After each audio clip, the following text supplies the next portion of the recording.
तो once again good evening सभी को मेरी तरफ से। एंड आज की क्लास के अंदर हमें एक लास्ट टॉपिक करना है। मैंने आपको प्रीवियस लेक्चर्स के अंदर क्या बताया था? मैंने आपको प्रीवियस लेक्चर के अंदर बताया था कि हमारे पास 3 टाइप के ऐसे पर्सन होते हैं जो पर्सन डिस्क्वालिफाइड बाय लॉ होते हो, जो पर्सन कॉन्ट्रैक्ट नहीं कर सकते। पहला माइनर, दूसरा अनसाउंड माइंड एंड तीसरा पर्सन डिस्क्वालिफाइड बाय लॉ। हमने माइनर पढ़ लिया, हमने अनसाउंड माइंड वाला कॉन्सेप्ट पढ़ लिया। अब डिस्क्वालिफाइड बाय लॉ वाला कॉन्सेप्ट हमें पढ़ना है। आज की क्लास के अंदर मैं आपको डिस्क्वालिफाइड बाय लॉ के 5 पॉइंट कराऊंगा एंड हमारी आज की क्लास खत्म हो जाएगी उस पॉइंट पे, क्योंकि नया चैप्टर नया कॉन्सेप्ट मैं नेक्स्ट क्लास से कराऊंगा। जैसे कि मैं आपको बताया था, इस पर्टिकुलर चैप्टर को 2 पार्ट में बांटा मैंने। पहला वो पार्ट जिसमें कैपेबिलिटी ऑफ पार्टी के बारे में बताते हैं और दूसरा पार्ट है फ्री कंसेंट। तो कैपेबिलिटी ऑफ पार्टी में हमने लगभग 3 से 4 क्लास लगाई, छोटी छोटी लगाई। वो 3 क्लास में भी हो सकता था, बट मैंने 4 क्लास लगाकर थोड़ा सा छोटी क्लास या ज्यादा टाइम कंज्यूमिंग टाइम लगाकर आपको समझाने की कोशिश करी। और जो फ्री कंसेंट वाला चैप्टर उसमें पूरे प्रॉपर 5 क्लास लगेगी, क्योंकि हर क्लास में एक सिंगल टॉपिक होगा। मतलब डिटेल में चलेंगे ना, ज्यादा हम जल्दीबाजी नहीं करेंगे यार कि नहीं यार हमें तो बहुत जल्दी जल्दी सीखना खत्म करना है, ऐसा कुछ नहीं। जो हमारा मैंने आपको बताया था कॉन्ट्रैक्ट हमारा जो है वो एक स्पेशल कॉन्ट्रैक्ट है, एक जनरल कॉन्ट्रैक्ट है। जनरल कॉन्ट्रैक्ट अब अंत होने को आया है, ज्यादा चैप्टर नहीं बचे इसके अंदर। मैक्सिमम पार्ट में कवर करा चुका हूं, 75% लगभग पार्ट, 60% पार्ट कवर हो गया, 40% रह गया सिर्फ। चलिए आइए। तो पर्सन डिस्क्वालिफाइड बाय लॉ, ऐसे कौन कौन से पर्सन है जो लॉ द्वारा डिस्क्वालिफाई करे? पहला है एलियन, दूसरा है कॉन्विक्ट, तीसरा है इंसॉल्वेंट, चौथा है कंपनियां स्टैट्यूटरी बॉडी और 5वां है फॉरेन सोवरीन एंड एम्बेसडर। ये 5 ऐसे पर्सन है जिनको लॉ द्वारा डिस्क्वालिफाई कर दिया गया है। और लॉ ने कहा कि आप इन पर्सन के साथ कॉन्ट्रैक्ट मत करिएगा। अगर आप कॉन्ट्रैक्ट करते हैं तो वो इलीगल तो नहीं है, पर हम वॉइड कहेंगे, उसमें इन्फोर्सिबिलिटी नहीं मानी जाएगी।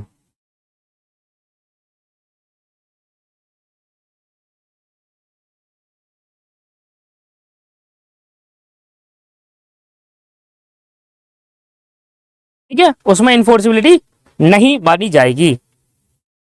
आइए तो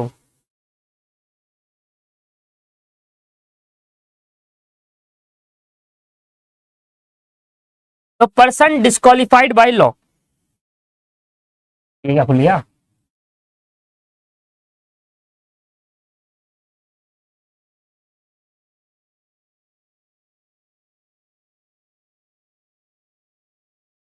चलिए, कौन कौन से पर्सन है जो लॉ द्वारा डिस्क्वालिफाई करे? Person qualified by law. कौन कौन से पर्सन है जो लॉ द्वारा डिस्क्वालिफाई करे गए हैं? तो पहला पर्सन है एलियन, ये जादू वाला एलियन नहीं है, ये दूसरा एलियन है। दूसरा है कॉन्विक्ट, तीसरा है इंसॉल्वेंट, चौथा है कंपनी एंड स्टैट्यूटरी बॉडी,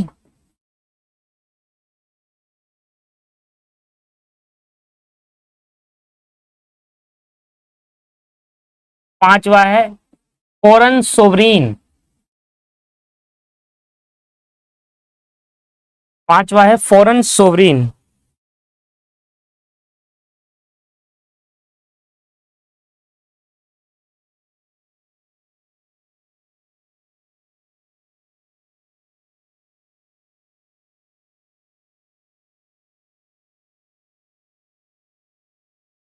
या फिर एम्बेसडर।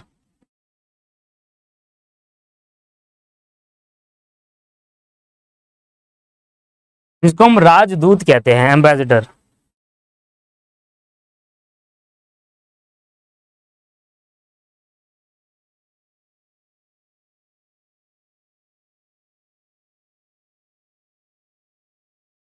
तो कौन कौन से पर्सन है जिनको लॉ द्वारा मना करा गया है? पहला person alien, convict, solvent, company और स्टैट्यूटरी बॉडी, और फॉरेन सोवरीन जिसको हम एम्बेसडर भी कहते हैं। आइए एक एक करके इनको पढ़ते हैं। एम्बेसडर को राजदूत कहते हैं, बिल्कुल सही बात। इनका क्या काम होता है? वैसे तो थोड़ी थोड़ी बातें इसकी पढ़ेंगे। आइए, तो सबसे पहले लिखते हैं एलियन। देखिए, एलियन को कैटेगराइज करा दो पार्ट में। एलियन कौन होगा? इंडिया में हम किस पर्सन को एलियन कहेंगे? वो पर्सन जो इंडिया का रेसिडेंट नहीं है, वो पर्सन जो इंडिया का रेसिडेंट नहीं है दोस्तों, non resident of India.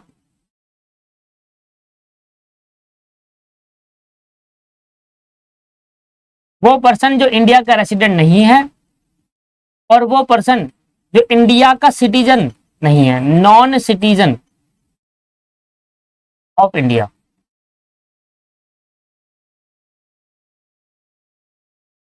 Non citizen of India. अब रेसिडेंट को क्या बोलते हैं? रेसिडेंट या सिटीजन? सिटीजन को बोलते हैं नागरिक, रेसिडेंट को बोलते हैं निवासी। सुने, इसके बारे में थोड़ा समझते हैं। सिटीजन कौन होता है पहले वो समझो। सिटीजन वो पर्सन इंडिया का सिटीजन माना जाएगा जो इंडिया में बोर्न हुआ है।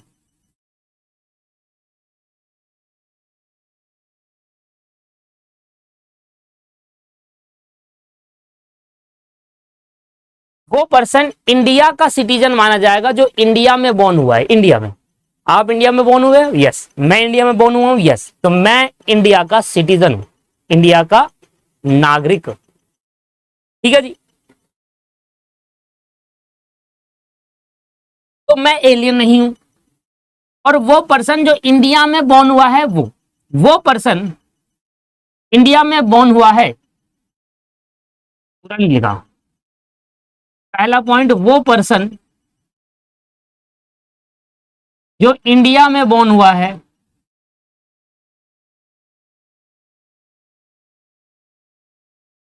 वो इंडिया का सिटीजन है। दूसरा, वो पर्सन जो इंडिया के बाहर बोर्न हुआ है,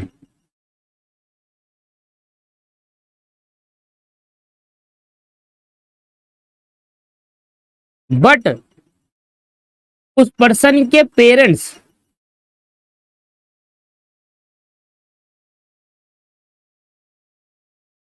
इंडिया में बोर्न हुए हैं।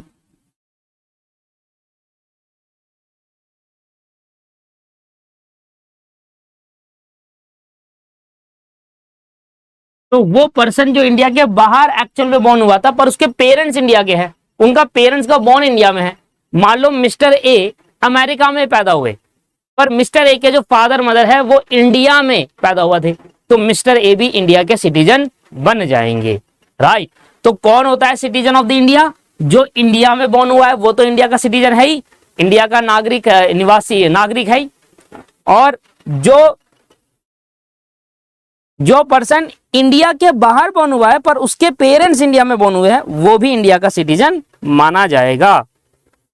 सिटीजन का समझ में आ गया?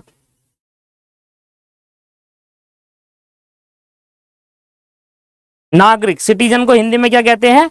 नागरिक कहते हैं। इसको हिंदी में क्या कहेंगे?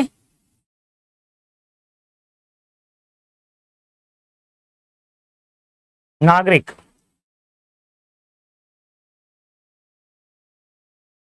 अब रेसिडेंट कौन होते हैं सर? रेसिडेंट को हिंदी में कहते हैं निवासी।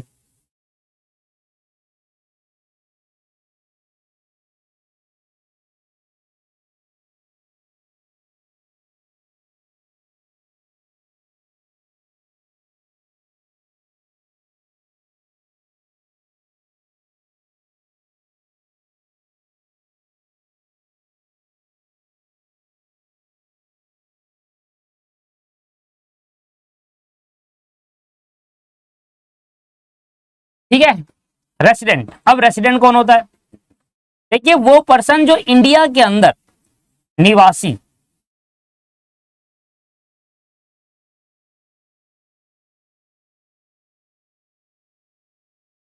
वो पर्सन जो इंडिया के अंदर स्टे करता है 182 दिन से ज्यादा, वो पर्सन जो इंडिया में स्टे करता है, वो पर्सन जो इंडिया में स्टे करता है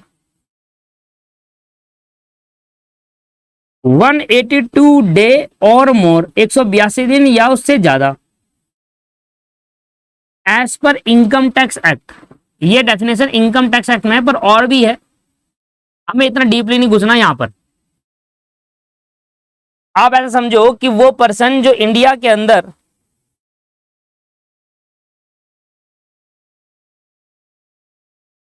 182 दिन या उससे ज्यादा रहता है, उसको हम इंडिया का रेसिडेंट मानते हैं। अगर वो 182 दिन नहीं रह पाता तो वो इंडिया का रेसिडेंट नहीं है। For example John of America, John America का सिटीजन है, ठीक है ना, अमेरिका का नागरिक है, वो इंडिया में आता है और इंडिया में उसको 181 दिन हो जाते हैं रहे हुए, और फिर वो चले जाता है अमेरिका वापस, तो फिर वो इंडिया का रेसिडेंट नहीं। जॉन अमेरिका का सिटीजन है, वो इंडिया में आता है और इंडिया में 182 दिन या उससे ज्यादा हो जाते हैं, तो इंडिया का रेसिडेंट बन जाएगा। तो हमने कहा कि भाई रेसिडेंट और सिटीजन में क्या डिफरेंस होता है वो आपको क्लियर हो गया। रेसिडेंट और सिटीजन में क्या डिफरेंस होता है वो आपको क्लियर हो गया दोस्तों।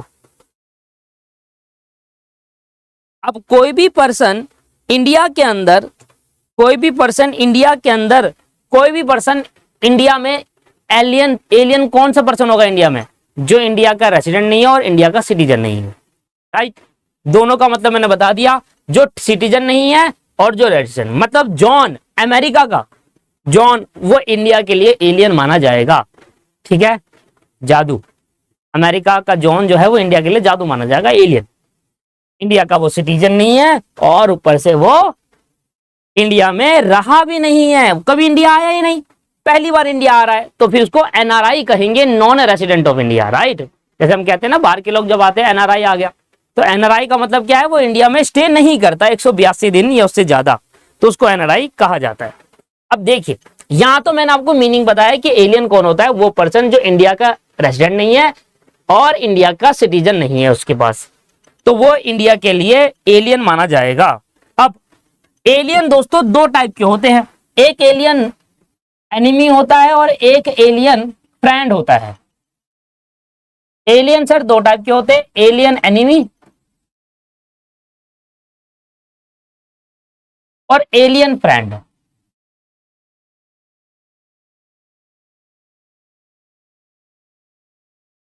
एलियन एनिमी और एलियन फ्रेंड। एलियन दोस्तों दो टाइप के होते हैं, एक होता है एलियन एनिमी और एक होता है एलियन फ्रेंड। अब एलियन एनिमी कौन होता है, एलियन फ्रेंड कौन होता है, ऐसे कंट्री जिसके साथ इंडिया का अच्छा खासा रिलेशन है, वो कंट्री जिसके साथ इंडिया का अच्छा खासा रिलेशन है, जैसे कि कौन, नेपाल। अब नेपाल में क्या होता है, नेपाल के लोग इंडिया में आते हैं जब मर्जी रहते हैं, इंडिया के लोग नेपाल चले जाते हैं, वीजा की जरूरत नहीं, अच्छा रिलेशन है इंडिया और नेपाल का, तो वो एलियन फ्रेंड माना जाएगा। वो क्या माना जाएगा, एलियन फ्रेंड। जापान, जापान भी हमारा एक एलियन फ्रेंड है, जापान के साथ भी अच्छे खासे रिलेशन है इंडिया के। हालांकि वीजा चाहिए, यहां पर वीजा के ऊपर बात नहीं हो रही, यहां पर हो रही है क्या हमारी कंट्री के रिलेशन दूसरी कंट्री से अच्छे है ये बेकार है। अगर हमारी कंट्री के रिलेशन दूसरी कंट्री से काफी अच्छे हैं तो हमारे लिए वो एलियन फ्रेंड माना जाता है। जैसे इंडिया और रसिया, और हमारे रिलेशन काफी अच्छे हैं तो वो एलियन फ्रेंड माना जाता है। तो हमारी कंट्री के अगर रिलेशन दूसरी कंट्री के साथ अगर अच्छे हैं, गुड रिलेशन है, इंडिया के रिलेशन अदर कंट्री के साथ अगर अच्छे हैं,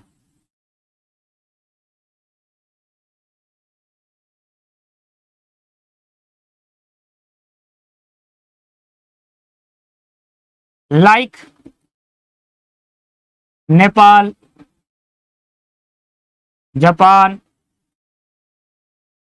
रसिया, तो ऐसे केस के अंदर अगर इंडिया के कोई लोग इन कंट्री के साथ अगर एग्रीमेंट बनाते हैं, इंडिया में बैठा हुआ लोग, इंडिया में बैठे हुए पर्सन अगर इन कंट्री के साथ, ये तो एक्सट्रैक्ट कर रहा हूं भाई, यहां पर बहुत सारे हो सकते हैं ना, हमें क्या पता कौन कौन से अच्छे हैं, गूगल पे चेक करो सारे मिल जाएगा बढ़िया सा एकदम। यहां पर मैंने लिख दिया एक्सेट्रा, इसमें बहुत सारे एंट्री आ सकती है, ठीक है जी। अब चाइना और पाकिस्तान तो लिखेंगे, उनको यहां पर लगा देते हैं, यार इंडिया के रिलेशन काफी अच्छे नहीं है चाइना के साथ, नॉट अ गुड रिलेशन। अगर गुड रिलेशन है, अच्छा रिलेशन है, तो भाई हमारे लिए क्या है वो,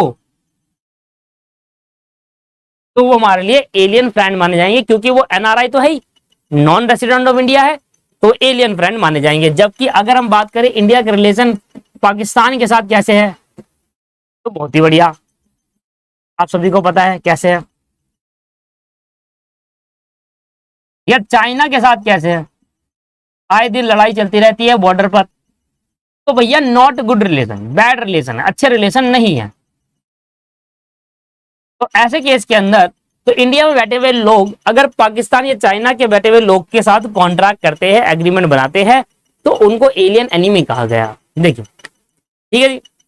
तो अगर आप किसी एलियन एनिमी के साथ कॉन्ट्रैक्ट करते हैं, अगर आप किसी एलियन एनिमी के साथ कॉन्ट्रैक्ट करते हैं, तो इंडिया में उसको वॉइड एग्रीमेंट माना जाएगा। और अगर आप किसी एलियन फ्रेंड के साथ कॉन्ट्रैक्ट करते हैं तो उसको वैलिड एग्रीमेंट माना जाता है। ये है। तो यहां पर हमें कौन से पर्सन को डिस्क्वालीफाई कर दिया, लॉ ने कौन से पर्सन को डिस्क्वालीफाई करा, क्या सारे एलियन को डिस्क्वालीफाई कर दिया? नहीं सर, लॉ ने वो एलियन एनिमी जो है उनको डिस्क्वालीफाई करा है, वो एलियन फ्रेंड जो है उनको डिस्क्वालीफाई नहीं करा। ये बात समझने वाली है। यहां पर लिखा तो है, यहां पर लिखा तो है दोस्तों कि एलियन डिस्क्वालीफाइड कर दिया गया। लो, एलियन के साथ आप कॉन्ट्रैक्ट नहीं कर सकते, पर एलियन एनिमी यहां पर डिस्क्वालीफाइड है, एलियन फ्रेंड नहीं। याद रहेगी बात। वो लोग जिनका इंडिया के साथ अच्छा रिलेशन नहीं है, वो लॉ द्वारा डिस्क्वालीफाई करे हैं कि वो इंडिया के अंदर कॉन्ट्रैक्ट नहीं बनाए, नहीं तो वो वॉइड माने जाएंगे। बनाते हो तो बनाओ, अपने रिस्क पर बनाओ, पर इंडिया के साथ कॉन्ट्रैक्ट बना, इंडिया के पर्सन के साथ या इंडिया के साथ कॉन्ट्रैक्ट बनाने पे वॉइड होंगे।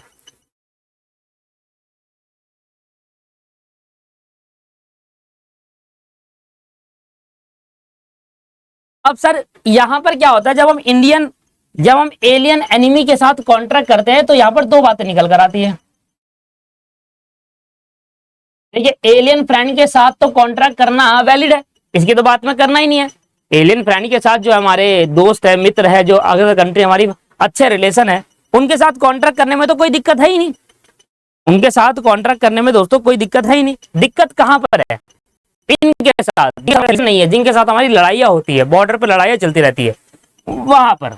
अब देखिए, दो यहां पर सिचुएशन निकल कर आती है ड्यूरिंग वॉर।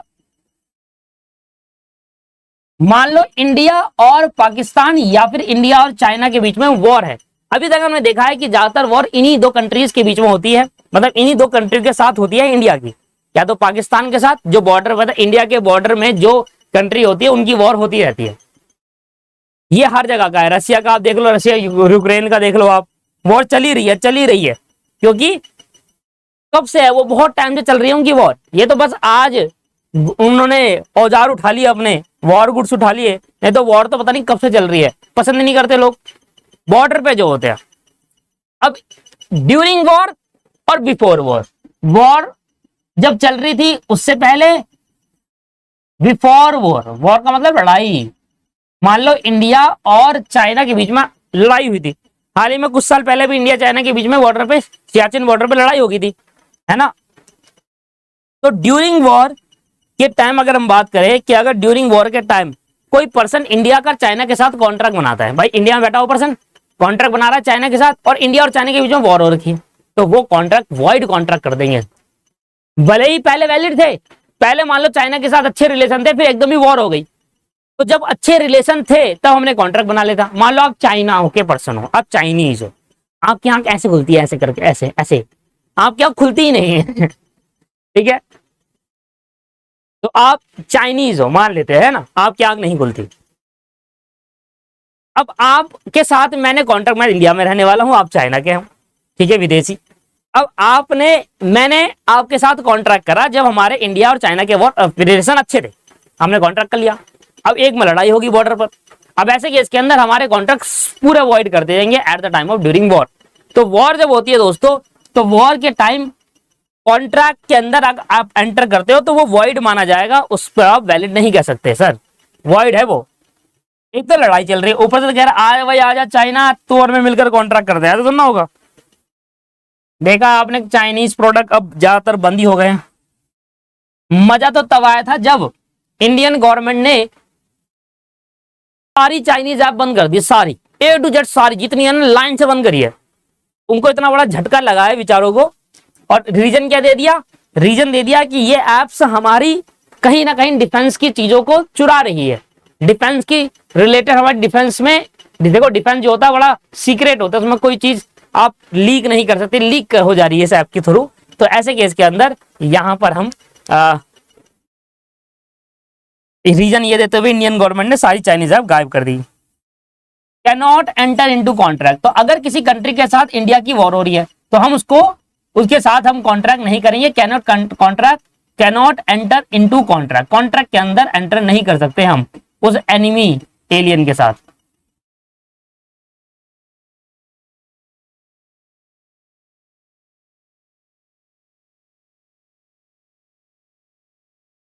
और दोस्तों अगर आपने फिर भी कॉन्ट्रैक्ट बना लिया, कहा कि चलो हम मिलकर कॉन्ट्रैक्ट बनाते हैं, अगर आपने फिर भी कॉन्ट्रैक्ट बना लिया तो बनाओ, कोई बात नहीं, बना लो। हमने मना कर दिया है कि भाई वॉर चल रही है इंडिया पाकिस्तान के बीच में या इंडिया चाइना के बीच में, आप दूसरी उसी पाकिस्तान के साथ या उसी चाइना के साथ आप कॉन्ट्रैक्ट कर रहे हो, अच्छी बात है। इंडियन गवर्नमेंट मना कर रही है, आप कर रहे हो, कर लो, कोई दिक्कत नहीं है। पर अगर उस पर्सन ने आपका ब्रीच करा तो इंडियन कोर्ट में केस नहीं हो सकता। Can not sue in Indian court, कर लो हमारी तरफ से। अगर उसने ब्रीच करा तो इंडियन कोर्ट में वो स्यू नहीं कर सकता, क्योंकि ये वॉइड कह रखा है आपने। मैं आपको बता रहा हूं कि कब कब केस के अंदर वॉइड माने जाएंगे। देखिए एलियन एनिमी है, क्या चाइना के साथ हमारे कॉन्ट्रैक्ट नहीं है? बहुत सारी कंपनी हमारी ऐसी है इंडिया के अंदर जो चाइना के साथ कॉन्ट्रैक्ट बना के रख रखी है। ऐसा जरूरी नहीं है कि चाइना के साथ हम कॉन्ट्रैक्ट कर ही नहीं सकते, कर सकते हैं सर। कंडीशन क्या है? कंडीशन ये है कि चाइना एक एलियन एनिमी है हमारे, उनके साथ हमारी वॉर छिड़ जाती है कभी ना कभी। तो आप चाइना के साथ कॉन्ट्रैक्ट कर लो, आप पाकिस्तान के पर्सनों के साथ कॉन्ट्रैक्ट कर लो, कोई इशू नहीं है इंडिया में। बट जब वॉर चल रही होगी तब उसको वॉइड कर देंगे, तब कॉन्ट्रैक्ट नहीं कर सकते आप वॉर के टाइम पर। पहले कर लो, कोई दिक्कत नहीं है। अब पहले अगर आप करोगे तो उसमें भी कंडीशन है, पहले अगर आप करते हो तो उसमें भी कंडीशन। आपको क्या लगता है कि इंडिया के पर्सन चाइना के पर्सनों के साथ कॉन्ट्रैक्ट नहीं बढ़ा? कितनी कंपनीज है चाइनीज कंपनी इंडिया के अंदर आकर काम कर रही है अपनी, कितनी सारी कंपनीज है ना। तो ऐसे केस के अंदर क्या है, ऐसा नहीं कह रहे कि भाई आप चाइना के साथ कॉन्ट्रैक्ट कर ही नहीं सकते, ऐसा नहीं कहा उसने। वो कह रहा है कि चाइना एक एलियन एनिमी है, उनके साथ वॉर छिड़ जाती है, और अगर आप उनके साथ कॉन्ट्रैक्ट कर रहे हो, वॉर नहीं चल रही, कॉन्ट्रैक्ट कर रहे हो तो वैलिड है, कोई दिक्कत नहीं है। पर अगर वॉर चल रही है तो इंडियन गवर्नमेंट ने कहा है कॉन्ट्रैक्ट एक्ट के थ्रू कि भाई अगर उस एलियन एनिमी के साथ हमारी वॉर चल रही है तो कॉन्ट्रैक्ट मत करिएगा, अगर आप करोगे तो इंडियन कोर्ट में स्यू नहीं होगा, वॉइड मार दिया हमने। ड्यूरिंग वॉर, वॉर चल रही है तब मत करना। अच्छा वॉर नहीं थी, वॉर से पहले, अब क्या करे? तो वॉर से पहले निकल कर आती है दो कंडीशन। वॉर नहीं छिड़ी, मान लो अभी इंडिया पाकिस्तान के बीच में या इंडिया चाइना के बीच में वॉर नहीं है, ठीक है ना। अब अभी के टाइम हम कॉन्ट्रैक्ट कर सकते हैं, वॉर से पहले मान लो इन फ्यूचर आगे वॉर होगी, लड़ाई होगी दो कंट्रीज के बीच में, इंडिया पाकिस्तान या इंडिया चाइना के बीच में, उससे पहले हम क्या कॉन्ट्रैक्ट कर सकते हैं? कर सकते हो। बट उस कॉन्ट्रैक्ट में भी आपको दो बातों का ध्यान देना है। कौन सा? Contract against public policy. कभी भी आप चाइना या पाकिस्तान के साथ कॉन्ट्रैक्ट कर रहे हैं, उनके पर्सनों के साथ, उनकी कंपनी के साथ कॉन्ट्रैक्ट कर रहे हैं, इंडिया में बैठा हुआ लोग, इंडिया में बैठे हुए कंपनी या इंडिया में बैठा हुआ पर्सन चाइना पाकिस्तान के पर्सन के साथ कॉन्ट्रैक्ट कर रहे हैं, तो ऐसे केस के अंदर दोस्तों दो बातों का आपको ध्यान रखना है। वॉर नहीं चल रही, वॉर अगर हो रही हो तो कॉन्ट्रैक्ट कर ही नहीं सकते, कहानी खत्म। पर वॉर से पहले कर सकते हैं, यस, पर दो बातों का ध्यान रखना है। क्या जो आप कॉन्ट्रैक्ट कर रहे हो वो पब्लिक पॉलिसी के हित में नहीं है? Contract against public policy, sir public को ठेस पहुंच रही है उस कॉन्ट्रैक्ट से। तो अगर आपने वॉर के टाइम पर कॉन्ट्रैक्ट करा तो वॉइड है ही। बट अगर वॉर नहीं हो रही, अगर वॉर नहीं हो रही और आपने कॉन्ट्रैक्ट करा चाइना या पाकिस्तान के किसी पर्सन या कंपनी के साथ, कोई दिक्कत नहीं, कर लो। पर वो पब्लिक पॉलिसी को अगेंस्ट नहीं होना चाहिए, पब्लिक के हित में होना चाहिए, पब्लिक पॉलिसी के अगेंस्ट नहीं होना चाहिए। और अगर दोस्तों वो पब्लिक पॉलिसी के अगेंस्ट हुआ तो हम उस कॉन्ट्रैक्ट को डिसॉल्व कर देंगे, खत्म कर देंगे उस कॉन्ट्रैक्ट को, वो कॉन्ट्रैक्ट माना ही नहीं जाएगा, डिसॉल्व कर देंगे और इसको वॉइड डिक्लेयर कर देंगे, वॉइड कॉन्ट्रैक्ट बना देंगे। वॉइड कॉन्ट्रैक्ट बोल रहा हूं इधर मैं, वॉइड कॉन्ट्रैक्ट, इधर लिखा है वॉइड एग्रीमेंट, फर्क है। अगर आपने वॉर से पहले इंडियन के पर्सन ने चाइना के साथ कॉन्ट्रैक्ट करा तब वैलिड था, बाद में क्या हुआ, पता चला कि पब्लिक को पसंद नहीं आया ये कॉन्ट्रैक्ट, लड़ाई झगड़े जी कि भाई चाइना के साथ ये वो मत करो, पब्लिक पॉलिसी के हित में नहीं था, तो वो डिसॉल्व कर देंगे और वॉइड कॉन्ट्रैक्ट बना देंगे उसको। हट, शुरू में वैलिड बाद में वॉइड। और अगर आप ऐसा कॉन्ट्रैक्ट कर रहे हो जो पब्लिक पॉलिसी के अगेंस्ट नहीं है, contract not against the public policy, भाई जरूरी थोड़ा है कि हर कॉन्ट्रैक्ट चाइना के साथ करेंगे तो पब्लिक उससे नाराज होगी। कितने सारे कॉन्ट्रैक्ट है, हम तो नहीं नाराज, ठीक है ना। Contract not against the public policy, कुछ कॉन्ट्रैक्ट होंगे जो पब्लिक पॉलिसी के अगेंस्ट होगा और कुछ कॉन्ट्रैक्ट होंगे जो पब्लिक पॉलिसी के अगेंस्ट नहीं होंगे। तो ऐसे केस के अंदर क्या होगा, वॉर अभी नहीं छिड़ी है, वॉर से पहले मैंने चाइना के किसी पर्सन के साथ या पाकिस्तान के किसी पर्सन के साथ कॉन्ट्रैक्ट कर लिया तो वो वैलिड है, वॉर थोड़ी ना हो रखी है, वैलिड है, मैं कर सकता हूं उनके साथ कॉन्ट्रैक्ट, कोई दिक्कत नहीं है। मुझे चीजें पसंद आ रही है तो मैं खरीद रहा हूं, या मेरे को चीजें पसंद आ रही है तो मैं बेच रहा हूं, उसको पसंद आ रही है तो मेरे से सामान खरीद रहा है। तो वॉर नहीं हो रही, वॉर से पहले हम किसी पर्सन के साथ कॉन्ट्रैक्ट कर सकते हैं जो एलियन एनिमी है हमारा, चाइना पाकिस्तान, उनके पर्सन के साथ कॉन्ट्रैक्ट कर सकते हैं वॉर से पहले, बट वो कॉन्ट्रैक्ट पब्लिक पॉलिसी के अगेंस्ट नहीं होना चाहिए और नहीं है। तो अगर आपने किसी चाइना या किसी पाकिस्तान के पर्सन के साथ कॉन्ट्रैक्ट करा और वॉर से पहले कॉन्ट्रैक्ट करा और वो पब्लिक पॉलिसी के अगेंस्ट भी नहीं है तो ऐसे कॉन्ट्रैक्ट वैलिड माने जाएंगे। बट अगर वॉर चालू हो गई इन फ्यूचर तो वो कॉन्ट्रैक्ट कुछ टेम्परेरी पॉइंट पर सस्पेंड कर देंगे, उस कॉन्ट्रैक्ट को क्या कर देंगे, सस्पेंड कर देंगे टेम्परेरी, जब तक वॉर चल रही है तब तक वो सस्पेंड हो जाएगा और जैसी वॉर खत्म हो जाएगी फिर से वैलिड हो जाएगा। वैसे तो वैलिड है क्योंकि देखिए पब्लिक पॉलिसी के वो अगेंस्ट नहीं है, पर अगर वो पब्लिक पॉलिसी के अगेंस्ट नहीं है तो वैलिड है, ठीक है ना, तब हम उसको वैलिड कहेंगे कि वो वैलिड कॉन्ट्रैक्ट है। पर अगर मान लो किसी टाइम लड़ाई छिड़ गई, वॉर हो गई, तो at the time of war suspend इस कॉन्ट्रैक्ट, इस कॉन्ट्रैक्ट को उसी वक्त सस्पेंड कर देंगे कि भाई एक तो लड़ाई छिड़ रही हो, तुम कॉन्ट्रैक्ट करो, सस्पेंड हो जाएगा, कोई कॉन्ट्रैक्ट नहीं माना जाएगा, सस्पेंड कर दिया जाएगा बाय द इंडियन गवर्नमेंट।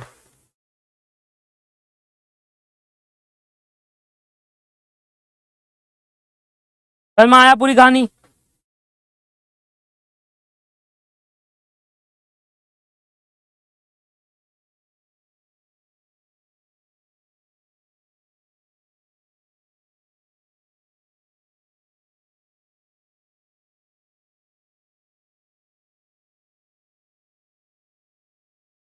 ठीक है, तो वॉर के टाइम वॉर पीरियड तक हम उसको सस्पेंड कर देंगे, वैसे वो वैलिड रहेगा। ये पूरी कहानी है एलियन एनिमी के साथ, क्योंकि एलियन फ्रेंड के साथ तो हर कॉन्ट्रैक्ट वैलिड होता है। अगर हम एलियन एनिमी की बात करें तो ऐसे केस के अंदर ये वाली कहानी पूरी समझ में आ गई आपको। तो ये है मेन पॉइंट, जब आप किसी एलियन के साथ कॉन्ट्रैक्ट करते हैं तो डिस्क्वालीफाई माना जाएगा।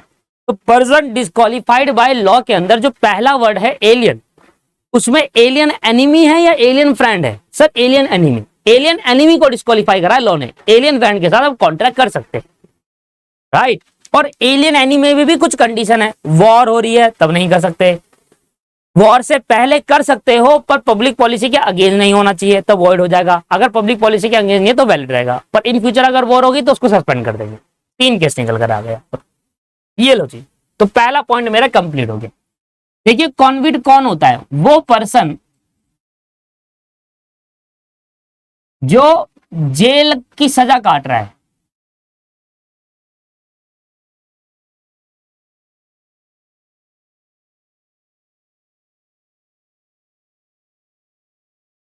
इम्प्रिजमेंट जिसको मिली है, मतलब जिसको सजा दी गई है by the Indian court. For example कोई भी पर्सन है जो जेल की सजा काट रहा है, जो जेल में है, वो सर कॉन्विक्ट कहलाता है। और जो जेल में होता है वो कॉन्ट्रैक्ट नहीं कर सकता सर, वो तो डिस्क्वालीफाइड है, एक तो वो जेल में है किसी वजह से, और तुम कह रहे हो उसके साथ कॉन्ट्रैक्ट कर लो, नहीं, फिर वो वॉइड माना जाएगा, वो उसके साथ कॉन्ट्रैक्ट नहीं कर सकते। पर सर यहाँ पर बच्चों को ये कंफ्यूजन है, मान लो सर वो जेल से छूट गया, 5 साल उसने जेल की सजा काटी और वो जेल से छूट गया है, तो ऐसे केस के अंदर जब वो जेल से छूट जाएगा तब वो कॉन्ट्रैक्ट कर सकता है। तो ड्यूरिंग द इम्प्रिजमेंट, जब तक वो जेल में है तब तक वो कॉन्ट्रैक्ट नहीं कर सकता, और जैसे उसकी जेल का पानी पीना पड़ेगा, जेल की रोटी खानी पड़ेगी, है ना। ये कौन सा वाला था यार, मेरे को याद नहीं आ रहा है, ये बचपन में खेलते थे हम इसका। पोसम भाई पोसम लाल किले में क्या हुआ, यही वाला गाना था मेरे हिसाब से तो। पोसंपा भाई पोसंपा, लाल किले में क्या हुआ? क्या हुआ लाल किला में?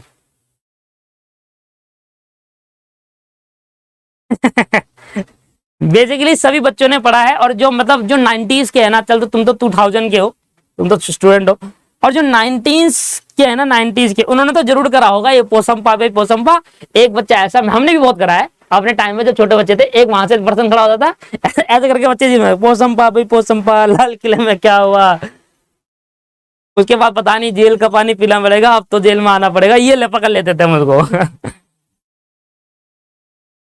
100 रुपए की घड़ी चुराई, हाँ ये वाला था।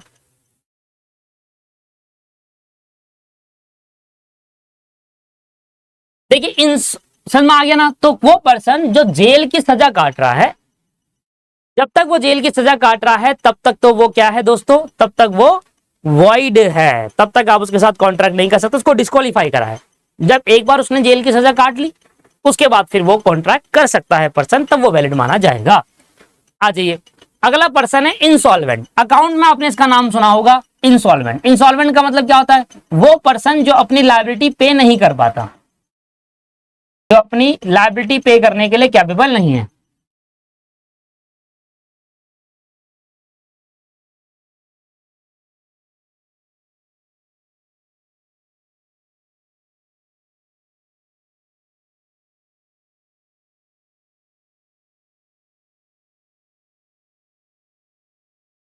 इंसॉल्वेंट डिक्लेयर करता है कोर्ट, कोर्ट डिक्लेयर करता है दोस्तों।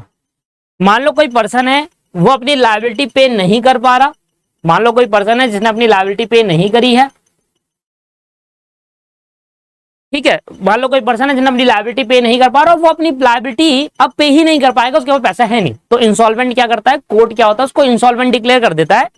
अब जितने भी उसके क्रेडिटर है उससे पैसा नहीं मांग सकते, मांग के उसको धमका धमका के पैसे नहीं ले सकते, क्योंकि वो इंसॉल्वेंट हो गया by the court of law. Court ने उसको इंसॉल्वेंट कह दिया कि भाई अब तू दिवालिया हो गया तेरा, अब तू बस अपनी सरल जिंदगी जी, जितना तेरे को खाने पीने के लिए नीड है उतना, ऐसा नहीं कि तू अपना घर बेच रहा है और घर से ऐश कर रहा है, ऐसा नहीं चलेगा। तू ऐश कर रहा है और तू लोगों के पैसे नहीं दे रहा, तो उसको फिर नेसेसिटी चीज ही करना अलाउड होता है, जैसे कि खाना पीना, नहाना धोना, कपड़े पहनना, ये सब चीजें। बस ऐसे नहीं वो गाड़ी में घूम रहा है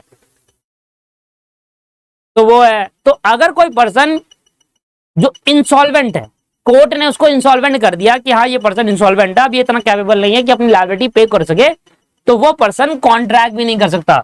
भाई तू एक तो पैसे नहीं दे रहा लोगों के, ठीक है, तेरे पास इतनी कैपेबिलिटी है नहीं, और तू लोगों के साथ कॉन्ट्रैक्ट कर रहा है कि 2-2 लाख रुपए का। नहीं नहीं, पर्सन ने देखो डिस्क्वालीफाई कर दिया, तू उस पर्सन की कैटेगरी में आ गया जो डिस्क्वालीफाइड बाय लॉ है। लॉ कहता है कि नहीं भैया हम कॉन्ट्रैक्ट नहीं करने देंगे इंसॉल्वेंट वाले पर्सन को, क्योंकि एक तो उसने पैसा नहीं दिया लोगों का, और फॉलो फर्दर कॉन्ट्रैक्ट करने को अलाउ कर दिया हो तो वो आगे के पैसे भी नहीं देगा। इसलिए कोर्ट ऑफ लॉ ने क्या कहा, कहा कि भाई कोई भी पर्सन जिसको Indian court of law insolvent declare कर देती है, उसके बाद वो कॉन्ट्रैक्ट नहीं कर सकता, कोई भी कॉन्ट्रैक्ट नहीं कर सकता। अगर उसको कॉन्ट्रैक्ट करना है तो अपनी सारी लायबिलिटी चुका पहले, सॉल्वेंट बन, फिर कॉन्ट्रैक्ट कर ले, कोई दिक्कत नहीं है। जब तक वो इंसॉल्वेंट है तब तक वो कॉन्ट्रैक्ट नहीं कर सकता दोस्तों। Right, any doubt?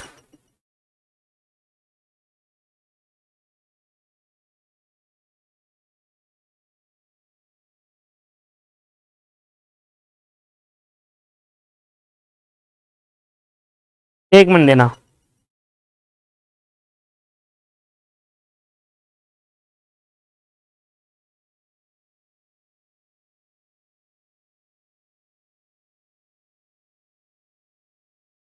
बस खत्म होने वाला, 2 पॉइंट रहेगा उसके बाद खत्म, ठीक है।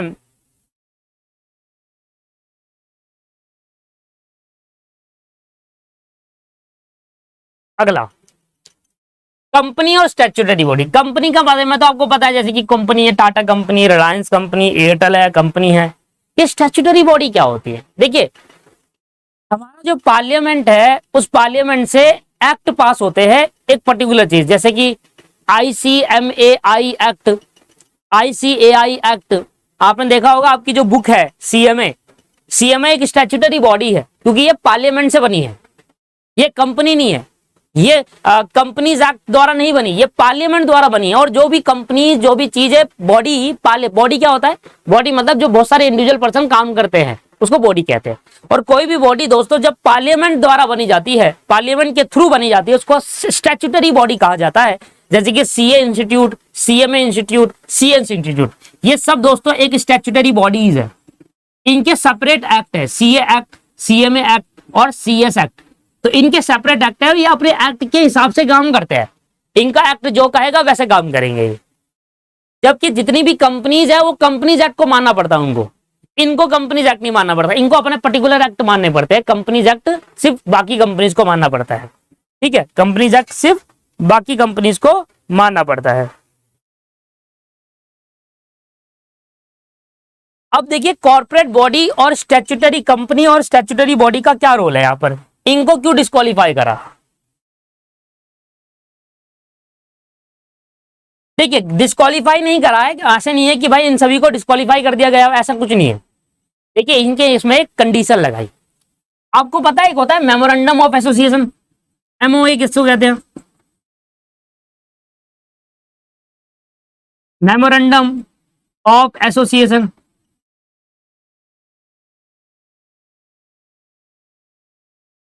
हाँ सर, मेमोरेंडम एसोसिएशन पता है, जहां पर क्लॉज होते हैं, 6 क्लॉज होते हैं, नेम क्लॉज, ऑब्जेक्ट क्लॉज। अरे बिजनेस स्टडी में आपने पढ़ा है यार, ये बताओ, नहीं पढ़ा आपने? कंपनी का नाम क्या है, कंपनी का फुल एड्रेस क्या है, कंपनी का ऑब्जेक्ट क्या है, कंपनी में कितनी शेयर कैपिटल है। तो मेमोरेंडम में क्या लिखा होता है? कंपनी का नेम क्या है, कंपनी का एड्रेस, कंपनी का ऑब्जेक्ट क्या है, कंपनी की शेयर कैपिटल कितनी है। लगभग 10 लाख रुपए शेयर कैपिटल। मतलब कंपनी ज्यादा से ज्यादा 10 लाख रुपए रेज कर सकती है एज अ कैपिटल। पर मान लो किसी कंपनी ने 10 लाख से ज्यादा रेज कर लिया तो उसने अपने मेमोरेंडम के अगेंस्ट चले गया, तो ऐसी कंपनी डिस्क्वालीफाई हो जाएगी by the Indian court of law. ऐसी कंपनी इंडियन कॉन्ट्रैक्ट के तहत डिस्क्वालीफाई हो जाएगी। मतलब कंपनी का मेमोरेंडम ऑफ एसोसिएशन के अगेंस्ट अगर जाकर कोई कंपनी काम करती है, अगर वहां पर लिखा है कि कंपनी ज्यादा से ज्यादा 10 लाख रुपए की शेयर कैपिटल रेज कर सकती है, मतलब कंपनी लोगों से 10 लाख रुपए ही एज अ कैपिटल ले सकती है, एज अ कैपिटल 10 लाख रुपए इकट्ठा कर सकती है। उसने 20 लाख रुपए इकट्ठा कर लिए, उसने अपने मेमोरेंडम ऑफ एसोसिएशन में जो लिखा है उसको, उसके अगेंस्ट जाकर काम करा, तो ऐसे केस के अंदर दोस्तों ये कंपनी डिस्क्वालीफाइड हो जाएगी बाय दी कॉन्ट्रैक्ट। वो कंपनी कॉन्ट्रैक्ट नहीं कर सकती। तो यहां पर सारी कंपनी कॉन्ट्रैक्ट या स्टैट्यूटरी बॉडी डिस्क्वालीफाई नहीं है। यहां पर वो कंपनीज या स्टैट्यूटरी बॉडी डिस्क्वालीफाई है जिन्होंने लॉ को नहीं माना है, जिन्होंने अपना मेमोरेंडम ऑफ एसोसिएशन नहीं माना है। कोई भी ऐसा लॉ जो कंपनीज एक्ट ने लगाया था इन्होंने नहीं माना, तो हमने उसको बाहर ही कर दिया, तो अब कॉन्ट्रैक्ट नहीं कर सकते भैया। सारी कंपनी नहीं है इधर, ठीक है ना, सारी कंपनी को बाहर नहीं करा, जो लॉ नहीं मानती वो। ऐसे केस के अंदर जैसे मैंने एग्जांपल दिया कि भाई मान लो कोई एबीसी कंपनी है, उसके मेमोरेंडम ऑफ एसोसिएशन में लिखा है कि आप ज्यादा से ज्यादा 10 लाख की शेयर कैपिटल रेज कर सकते हो। उसने 20 लाख रुपए रेज कर लिए बाहर पब्लिक से अपने पास, तो अब उसने मेमोरेंडम के अगेंस्ट जाकर रेज कर लिए, तो ये गलत है। तो ऐसे एग्रीमेंट वॉइड माने जाएंगे और ये पर्सन डिस्क्वालीफाइड हो जाएगा, ये कंपनी डिस्क्वालीफाई है और इससे हम इसको कहेंगे ये वॉइड है।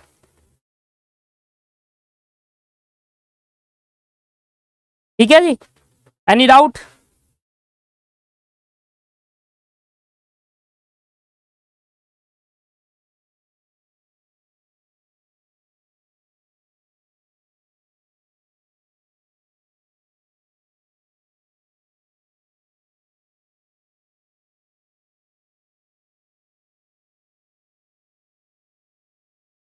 लास्ट हमारा पॉइंट है फॉरेन सोवरीन या एम्बेसडर। देखिए एम्बेसडर क्या होता है कि हर एक कंट्री के अंदर, जैसे इंडिया के एम्बेसडर सारी कंट्रीज के अंदर है, पाकिस्तान के पर एक पर्सन भेजता है। क्यों भेजते हैं? रीजन है, छोटा मोटी बातें बता देता हूं। देखिए यूएसए में पता है आपको, इंडिया के बहुत सारे लोग यूएसए में रहते हैं। मान लो उस इंडियन पीपल्स को कुछ दिक्कत आ गई तो उनकी मदद कौन करेगा? क्योंकि इंडिया की मदद अदर कंट्री में नहीं होगी। मान लो यूएसए में यूएसए वाले की मदद ज्यादा देखी जाएगी या इंडियन वाले की? यूएसए वाले की देखी जाएगी। तो ऐसे में इंडिया का एक पर्सन वहां जाता है और इंडिया की पीपल्स जो दूसरी कंट्री में है उनकी हेल्प करता है, उसको कहते हैं राजदूत, एम्बेसडर, फॉरेन सोवरीन। जो इंडिया का पर्सन बाहर यूएसए में गया एज एन एम्बेसडर बनकर, और यूएसए में जो भी इंडिया के लोग रह रहे हैं उनको अगर कोई भी प्रॉब्लम आती है, कोई भी दिक्कत आती है, तो वो अपने एम्बेसडर से मिलकर वो प्रॉब्लम सॉल्व कर सकता है, हेल्प के लिए जाता है, उनके वहां के लोगों की हेल्प के लिए। मान लो कि अगर इंडिया को और यूएसए को कॉन्ट्रैक्ट करना है, तो वो कॉन्ट्रैक्ट एम्बेसडर जो इंडिया का एम्बेसडर वहां पर है और यूएसए का एम्बेसडर यहाँ है, वो इंटरलिंक कराते हैं। मान लो इंडिया को कॉन्ट्रैक्ट करना है यूएसए को, तो इंडिया में जो यूएसए का एम्बेसडर होगा, इंडिया वहां जाएगी, इंडियन गवर्नमेंट उसके पास, और वो कॉन्ट्रैक्ट करवाएगी यूएसए से। ऐसे ही दोस्तों इंटरलिंक होता है, और इनके पास इतनी पावर होती है ना, सुप्रीम पावर होती है इनके पास। अगर मान लो किसी कंट्री के अंदर वॉर हो गई, मान लो इंडिया के वॉर होगी चाइना के साथ, अब चाइना के जो एम्बेसडर है वो इंडिया के अंदर भी है, इंडिया के एम्बेसडर चाइना के अंदर भी है, तो एम्बेसडर को कोई कुछ नहीं कर सकता। वॉर दो कंट्री के बीच में हो रही है, एम्बेसडर को छू भी नहीं सकता कोई इंसान। ऐसा नहीं होगा कि इंडिया में बैठे हुए लोग कह रहे हैं ये चाइना का एम्बेसडर, मारो साले को, उसको छोड़ना मत को, जान से मार दो, ऐसे नहीं हो सकता, ऐसे नहीं किया जा सकता। इतनी सुप्रीम पावर दी जाती है इनको। तो ये क्या करते हैं, ये राजदूत क्या होते हैं, ये अपने देश को रिप्रेजेंट कर रहे होते हैं। तो यूएसए में इंडिया का जो पर्सन एज एन एम्बेसडर बन गया, वो इंडिया को रिप्रेजेंट कर रहा है, इंडिया के लोगों की हेल्प करता है वहां पर, और बहुत सारी चीजें इनका काम होता है करना। और इनको इतनी मतलब सुप्रीम प्रिविलेजेस मिलती है, बहुत सारे इंजॉयमेंट प्रिविलेजेस, बहुत सारा पैसा, इतने सब कुछ मिलता है, वो इनको मिलता है। और इनके पास इतनी पावर दी जाती है कि इनको कोई टच नहीं कर सकता, वहां पर यूएसए का कोई पर्सन इनको टच नहीं कर सकता, और यूएसए का हर पर्सन इनकी बात मानेगा। और ऐसी इंडिया के अंदर भी होता है कि मान लो कोई यूएसए का पर्सन यहाँ पर आया, एक अमेरिका से कोई पर्सन आया, और उसको भाई बहुत सारे इंडियन लोग मानने लगे बेमतलब, तो वो क्या करेगा, कौन सुनेगा उसकी बात भाई इंडिया के अंदर, उसका एम्बेसडर सुनेगा। और इंडिया के पर्सनों की ऐसी कुटाई कर दी जाएगी, फिर क्या बाहर के लोगों को मारेगा हैं? अब मान लो कोई बाहर से अमेरिका से आया पर्सन, और एक पर्सन आ भैया आज आ रहा भाई गोरे, what are you saying, I don't understand, what are you saying, अरे ला सिगरेट पिला, चल सिगरेट दे, I don't have a cigarette, I don't have a cigarette, cigarette पिला यार, सिगरेट पिला, I don't have a cigarette. फिर 4 पे मार दिया उसके, 4 पे मार दिया उसके, why are you beating me, why are you beating me. तो अब वो कहाँ जाएगा भाई, वो सिगरेट नहीं थी उसने भाई के, उसने भर दिया तुम्हें यार, त्यागी से बोलेगा के हैं, यहीं कूट दी जाएगी, यहीं कूट देंगे, हमसे भिड़ेगा, चले जा अपने देश, मैं कूट दूंगा यहीं पर बंद करके। अब उसको कूट दिया बेचारों को, बेचारे ने, त्यागियों ने या फिर हरियाणवियों ने कूट दिया। अब भाई साहब पकड़ना लेगो के, हाँ यहीं बना देंगे मोर, यही मोर बना देंगे तुम्हें यही। तो अब मोर बनने की बारी उन पर, जिसने कूटा उनकी बारी आ जाएगी। इंडिया में बैठे हुए लोग जो उस बेचारे को मार रहे हैं, वो कहाँ जाएगा, वो जाएगा अपने एम्बेसडर के पास, इंडिया में जो बैठा हुआ यूएसए का, कि जी ऐसे ऐसे मैं आया था यहाँ पर घूमने, और यहाँ पर इंडिया के लोगों ने पेल दिया मुझे। तो अब इंडियन गवर्नमेंट उस पर्सन को सपोर्ट करेगी, और उन जितने भी पर्सन है जिन्होंने कूटा वो कूटेंगे। ठीक है जी। तो ऐसे सुप्रीम प्रिविलेजेस इनको मिलती है। तो हमने कहा कि यार आप कोई भी मान लो यूएसए का जो पर्सन है, यूएसए का पर्सन इंडिया में एज एन एम्बेसडर बना, ऐसी चाइना का भी पर्सन कोई इंडिया के अंदर होगा, ऐसी रशिया का भी कोई पर्सन होगा, दिल्ली के अंदर है सारे के सारे जने, जितने भी एम्बेसडर रहते हैं ना वो दिल्ली के अंदर रहते हैं, और इनके ऐसे घर मिलते हैं ना इनको, इंडियन गवर्नमेंट इनको ऐसे घर देगी, ये देगी वो देगी, बहुत अच्छी फैसिलिटीज इनको प्रोवाइड की जाती है इंडियन गवर्नमेंट द्वारा। अब इंडिया ने कहा अपने लोगों से कि भाई इन एम्बेसडर जो भी बाहर के लोग यहाँ पर हमारे वहां रहने आते हैं, इनके साथ आप कॉन्ट्रैक्ट नहीं करोगे, इनके साथ कॉन्ट्रैक्ट करने का अधिकार सिर्फ गवर्नमेंट को होगा, किसी भी जनरल पब्लिक को नहीं होगा। कोई भी पब्लिक, कोई भी कंपनीज एम्बेसडर के साथ, कोई बाहर की कंट्री का एम्बेसडर के साथ कॉन्ट्रैक्ट नहीं कर सकती। इन पर्सनों को डिस्क्वालीफाई कर दिया, वो वॉइड माना जाएगा। और अगर आपने फिर भी कॉन्ट्रैक्ट करा, तो फिर वो इंसॉल्वेंट, उसमें जो इन्फोर्सिबिलिटी है वो खत्म हो जाएगी। आप कभी भी कोई भी पर्सन इंडिया में जो रहने वाला है वो एम्बेसडर पे केस नहीं कर सकता। इतनी सुप्रीम पावर इनको दी जाती है कि मान लो अगर इंडिया में बैठा हुआ पर्सन, ठीक है ना, मान लो इंडिया में बैठा हुआ पर्सन, मान लो मिस्टर ए इंडिया के हैं और जॉन इंडिया में है, एज एन एम्बेसडर जॉन काम कर रहे हैं। अब ए ने और जॉन ने मिलकर कॉन्ट्रैक्ट कर लिया, ठीक है। वैसे तो एम्बेसडर को मना कर दिया गया है कि इनके साथ कॉन्ट्रैक्ट मत करना आप, क्योंकि ये हमने एक पर्सन डिस्क्वालीफाई बाय लॉ की लिस्ट में डाल रखा है, इनको बाहर कर रखा है, इनके साथ कॉन्ट्रैक्ट मत करो। क्यों नहीं करो भाई कॉन्ट्रैक्ट? क्योंकि सर ये एक एम्बेसडर है, ये क्या करते हैं बेसिकली इंडिया के अंदर, जैसे चाइना का एम्बेसडर यहाँ होगा, पाकिस्तान का अगर यहाँ एम्बेसडर यहाँ होगा, तो पाकिस्तान का एम्बेसडर क्या कर सकता है, बहुत सारी चीजें, इंडिया की चीजें पाकिस्तान को भेज सकता है। डिफेंस की चीज हो सकती है, या कोई भी ऐसी चीज जो सीक्रेट हो सकती है, जो नहीं पता होना चाहिए और कंट्री को, अगर इसको पता चल गई तो ये लीक कर सकता है इंफॉर्मेशन दुनिया भर में। तो ऐसी चीज के अंदर इनको बाहर कर दिया गया, भाई इनके साथ कॉन्ट्रैक्ट कोई नहीं करेगा बस, ठीक है जी। हाँ, इनको अपना काम, इनका जो पावर है, इनको अपने काम करना दो इनके पास। अब मिस्टर ए ने फिर भी कॉन्ट्रैक्ट कर लिया, हमने मना कर रखा है, कॉन्ट्रैक्ट कर रहा है, कोई दिक्कत नहीं, कर ले। अगर एम्बेसडर ने इस कॉन्ट्रैक्ट को ब्रीच कर दिया, तोड़ दिया, तो अब ये केस नहीं कर सकता इंडियन कोर्ट ऑफ लॉ में इसके खिलाफ कि भाई मैंने तो एम्बेसडर के साथ कॉन्ट्रैक्ट करा था और एम्बेसडर ने कॉन्ट्रैक्ट को पूरा ही नहीं करा, ब्रीच कर दिया, बताओ मेरा रिवॉर्ड मिलना चाहिए मुझे, या मुझे पूरा मेरा वो मिलना चाहिए। तो अब ऐसे केस के अंदर इंडियन गवर्नमेंट इसके दो देगी कान के नीचे मिस्टर ए के। मना करा था ना नहीं करने को, और कर ले। क्योंकि कभी भी कोई भी पर्सन इंडियन, कोई भी पर्सन जो इंडिया में रहने वाला है, वो बाहर की कंट्री के एम्बेसडर के ऊपर केस नहीं कर सकता, क्योंकि वो यहाँ का है ही नहीं दोस्त, कैसे केस कर देगा? एम्बेसडर है वो, ऐसे थोड़ी रहा है, ठीक है। इसलिए इनको हम बाहर कर देते हैं कि हाँ भाई, हाँ, पर मान लो मिस्टर ए कह रहा है ठीक है जी कोई बात नहीं, अब मिस्टर ए ने दोबारा कॉन्ट्रैक्ट कर लिया, मिस्टर ए ने कहा ठीक है ना, मैं केस नहीं कर सकता ना, कोई बात नहीं, मिस्टर ने दोबारा कॉन्ट्रैक्ट कर लिया एम्बेसडर जॉन के साथ, ये यूएसए का है, कॉन्ट्रैक्ट करा और मिस्टर ए ने बार कॉन्ट्रैक्ट तोड़ दिया, तो अब जॉन इस पे केस कर सकता है। अब इसकी कुटाई हो जाएगी मिस्टर ए की, हाँ भाई तूने कॉन्ट्रैक्ट कैसे तोड़ दिया। अब जॉन इसकी कुटाई करवा देगा इंडियन गवर्नमेंट के साथ, क्योंकि इसने कॉन्ट्रैक्ट तोड़ा।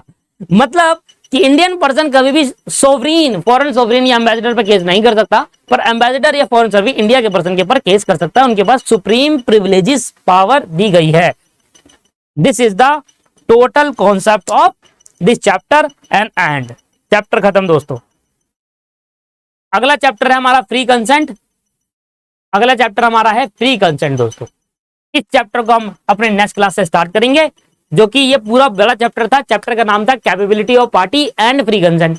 तो कैपेबिलिटी ऑफ पार्टी हमने खत्म कर लिया है, फ्री कंसेंट हमारा पार्ट भी है, जो कि नेक्स्ट क्लास से हम स्टार्ट करेंगे। क्लास यहाँ पर समाप्त होती है, सारा कॉन्सेप्ट बता चुका। ठीक है जी, bye bye, take care, have a nice day.